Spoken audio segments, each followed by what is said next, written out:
अब बात करेंगे राम मंदिर के बाद में हनुमानगढ़ी की, जिस पर कुछ दिन पहले मुख्यमंत्री योगी आदित्यनाथ ने एक बयान दिया था और इसी को लेकर बहस छिड़ गई थी। दरअसल मुख्यमंत्री योगी आदित्यनाथ ने हनुमानगढ़ी में नमाज पढ़ने वाली बात कही थी। उसके बाद में अखिलेश यादव सपा प्रमुख जो की हैं, उन्होंने आके कह दिया कि मध्य प्रचार है। और क्या कुछ हुआ है आपको दिखाते हैं रिपोर्ट में।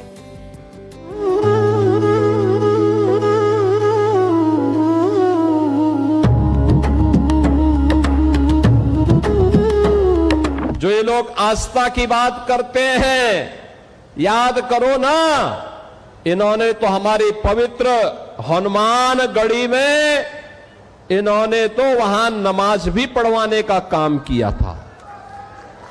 आप सोचो,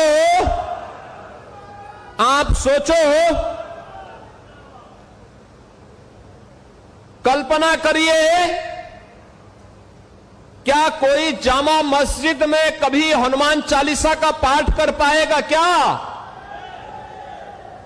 क्या सरकारें करवा पाएंगी? क्या समाजवादी पार्टी और कांग्रेस करवा पाएगी? अगर नहीं करा पाएगी तो ये पाप क्यों करवाया गया था? अयोध्या में हनुमानगढ़ी की सीढ़ियों पर नमाज पढ़वाने का पाप क्यों करवाया गया था? कौन करवा रहा था ये? हनुमानगढ़ी में नमाज पढ़वाने वाले इस बयान पर एक बार फिर बहस छिड़ गई है। सपा मुखिया अखिलेश यादव ने इसे मिथ्या प्रचार करार दिया है और इसे ध्यान भटकाने वाला बयान कहा। अखिलेश यादव ने सोशल मीडिया पर पोस्ट कर लिखा कि भाजपा की चोरी, लूट, छल कपट, झूठ फरेब की अधर्मी राजनीति अब प्रभु राम जी के मंदिर से आगे बढ़कर हनुमानगढ़ी तक पहुंच गई है। जो महामुख हनुमानगढ़ी को लेकर मिथ्या प्रचार कर रहे हैं, वो अपने महापाप का प्रायश्चित करें और स्वीकार करें कि वो राम मंदिर की चोरी से ध्यान भटकाने के लिए ऐसा कर रहे हैं। अन्यथा हनुमानगढ़ी की सीढ़ियां घुटनों के बल चढ़कर आस्था के इस अनादि तीर्थ से क्षमा याचना करें। हनुमानगढ़ी में नमाज के दावे पर बीजेपी के पूर्व सांसद बृजभूषण शरण सिंह ने भी प्रतिक्रिया दी है। बृजभूषण शरण सिंह ने कहा कि हनुमानगढ़ी में कभी नमाज नहीं पढ़ी गई, ऐसा दावा गलत है। हनुमानगढ़ी पर नमाज पढ़ी गई ये बात गलत है, लेकिन जो लोग नमाज की बात उठाते हैं पढ़ी गई, तो उनको मालूम होना चाहिए कि इस हनुमानगढ़ी का निर्माण एक मुसलमान ने ही कराया था। आज भी पत्थर लगा हुआ है, उसने कराया था। ये बाराबंकी का कोई मुस्लिम समाज का नाम हमें संजोग से नहीं याद है।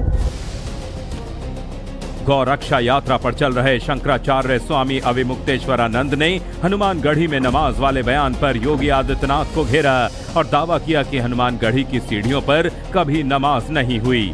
सरकार 27 साल पुराने मामले को उठाकर राम मंदिर चंदा चोरी से लोगों का ध्यान भटका रही है। राज्यसभा सांसद और तब के यूपी के DIG law and order Brijlal ने कुछ दिनों पहले सोशल मीडिया पर हनुमानगढ़ी को लेकर दावा किया था कि 26 अक्टूबर 2003 से 24 नवंबर 2003 तक रमजान का महीना था। इस दौरान हनुमानगढ़ी की सीढ़ियों पर दरी बिछाई जा रही थी, मगर जैसे ही इसकी भनक लगी, पूरा प्रोग्राम वहां से रद्द करा दिया गया। पता चला, हमें भी खबर मिली, चूंकि मैं आई जी लॉ एंड ऑर्डर था, कि वहाँ ये हो रहा है कि हनुमानगढ़ी के ठीक सामने जो सीढ़ियाँ जाती हैं वहाँ से लेकर नीचे तक नमाज पढ़ाई जाएगी और रोज़ा इफ्तार होगा। हमारे बहादुर एसएसपी ने मना कर दिया। मना करने के बाद फिर ये हुआ कि ज्ञानदास जी अपने घर में नमाज पढ़ाएंगे। अब मजबूरी उसके तो हम कुछ कर नहीं सकते थे, लेकिन जो हम लोग इंटेलिजेंस गैदर कर रहे थे उसमें ये था कि ये हनुमान मंदिर की दीवार है और महंत जी का घर, बीच में पतली सड़क और 3 सीढ़ियाँ तब महंत जी के घर में जाते हैं। तो उन्होंने कहा उस पर भी चटाई बिछा करके और फिर पूरा सड़क पर चटाई बिछा करके मंदिर के दीवार से सट करके नमाज हो, इफ्तार हो। जैसे इन्होंने सड़क पर उस पर सीढ़ियों पर बिठाना शुरू किया, उसको उठाकर फेंक दिया गया।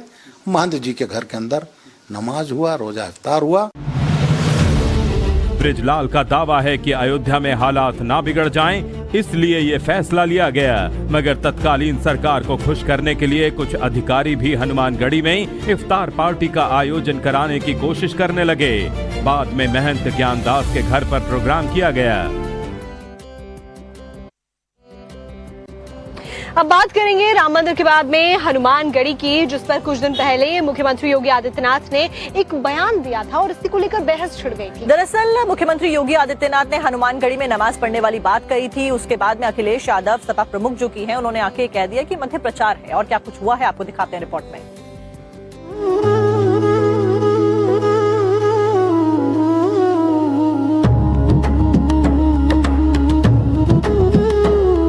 जो ये लोग आस्था की बात करते हैं, याद करो ना, इन्होंने तो हमारी पवित्र हनुमानगढ़ी में इन्होंने तो वहां नमाज भी पढ़वाने का काम किया था।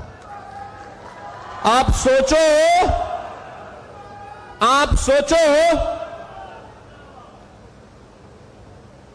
कल्पना करिए, क्या कोई जामा मस्जिद में कभी हनुमान चालीसा का पाठ कर पाएगा? क्या सरकारें करवा पाएंगी?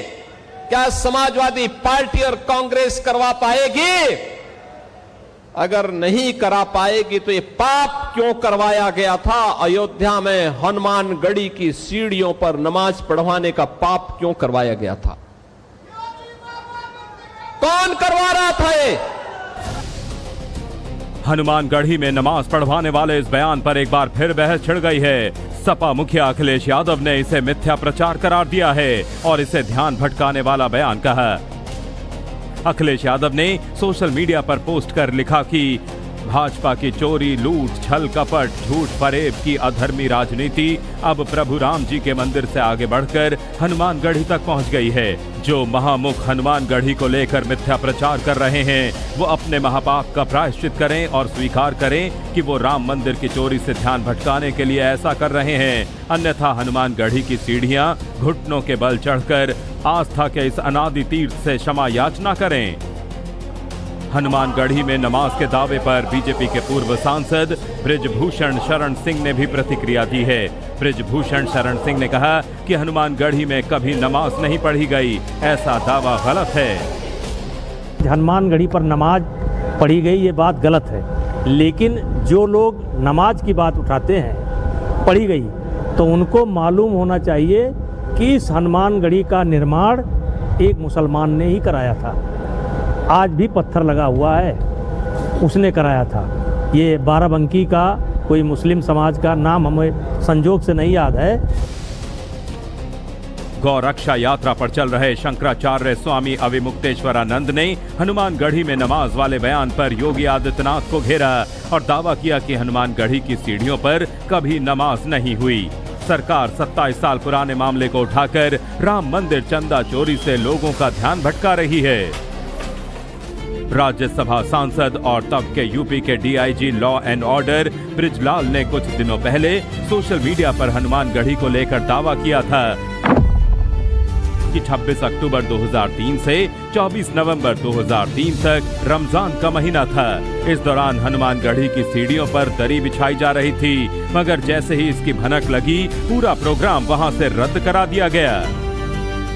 पता चला, हमें भी खबर मिली, चूंकि मैं जिला ऑर्डर था, कि वहाँ ये हो रहा है कि हनुमानगढ़ी के ठीक सामने जो सीढ़ियाँ जाती हैं वहाँ से लेकर नीचे तक नमाज पढ़ाई जाएगी और रोज़ा इफ्तार होगा।